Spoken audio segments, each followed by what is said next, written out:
Bonjour, et bienvenue sur notre chaîne YouTube Lubera France.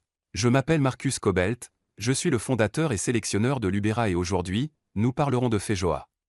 Parfois aussi appelée goyave brésilienne, ou en latin Aca seloviana.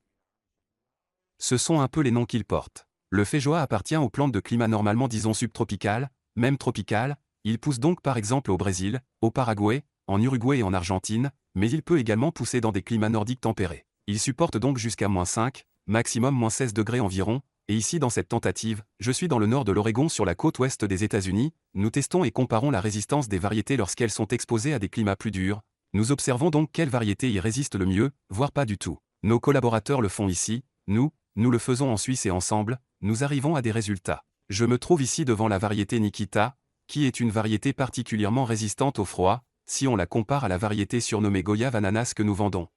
Laissez-moi désormais vous montrer et souligner par la même occasion la beauté de cette plante. Ici les arbustes ont 3 ans, dont 2 en extérieur. Ils sont déjà magnifiques, et très colorés. Regardez donc combien de fleurs ont déjà éclose sur les branches.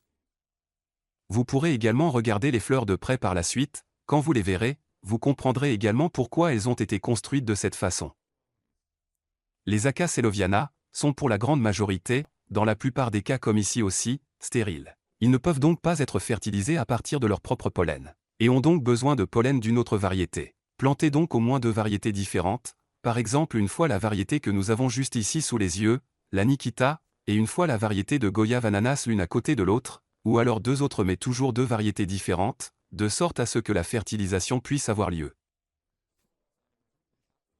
La fécondation se fait soit dit en passant souvent grâce aux oiseaux, et non aux abeilles chez les feijoas. Les oiseaux sont venus ici, sont passés tout autour des fleurs, puis ont emporté du pollen, qu'ils ont posé sur une autre fleur dans un autre arbuste, et ont ainsi fertilisé le pistil que l'on voit ici tout au centre. Pourquoi les oiseaux sont-ils venus ici? Qu'est-ce qui a intéressé les oiseaux? Les oiseaux se sont intéressés aux pétales. Et maintenant, observons pourquoi les oiseaux étaient si intéressés par les pétales. Elles sont assez charnues.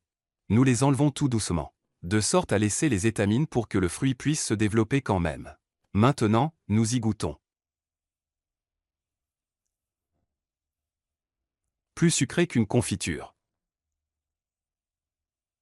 Avec une saveur de fraise framboise. Fraise peut-être, plutôt que framboise. Merveilleusement sucré et charnu. En bref, les pétales des fleurs de l'Aca seloviana, de la feijoa sont déjà un vrai régal, à la fois sucré, juteux et goûtu. Et les fruits, bien sûr, encore plus. Vous avez donc un bel arbuste dans des tons bleu-vert, on pourrait même dire gris comme ici, dans l'ensemble aussi plutôt aéré. Et vous avez d'un autre côté aussi des belles fleurs avec des pétales et leurs étamines rouges vifs, ainsi que pour touche finale les fruits qui arriveront, très juteux, sucrés et exotiques. Que demander de plus d'un arbuste? Quand cet arbuste est en plus résistant à des températures qui vont parfois jusqu'à -12 ou -16 degrés, comme Nikita ou la goyave ananas, alors il ne pourra jamais plus arriver quelque chose d'aussi beau à votre jardin qu'un feijoa. Continuez à jardiner, ne croyez pas tout ce que je vous dis, discutez ou commentez au mieux encore dans les commentaires, et n'oubliez pas de planter quand l'occasion se présentera des feijoas dans votre jardin. Privilégiez pour cela bien sûr, un endroit ouvert. Exposé au soleil, avec en hiver peut-être une petite protection, en particulier pour protéger des rayons directs du soleil, et cela fonctionnera à merveille.